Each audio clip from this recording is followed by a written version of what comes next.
Մենք նկատեցինք, որ դուք ուշադիր, ուշով կարդում եք գրված պաստառները, ինչ կարդացիք եւ ինչ հետեւության եկաք։ Հետեւության եկա, որ լրությամբ են տանում այս ամեն ինչը, դավաճանություն, հողեր հանձնել, այնտեղ կոռուպցիա, չգիտեմ ինչ, ամեն ինչ միտեղ։ Այսօրվա ակցիան վերաբերվում է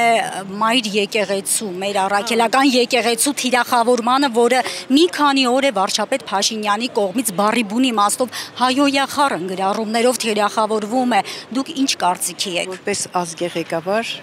եթե հարցեր կար, այդ հարցերին խառնվելու ինքը պետք է ոչ ժողովրդին այնտեղ տոպել էլ բառերով դիմեր։ Ինքը պետք է հանգիստ իր հարցերին դեղ լուծեր, ոչ թե ծաղրի առարկա դառնալ բոլորի դեմ, ոնց թե իրենք սազական է տես բաներ խոսել։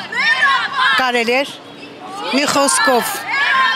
պետք է այդ դավաճանին հեռացնել ու վերջ։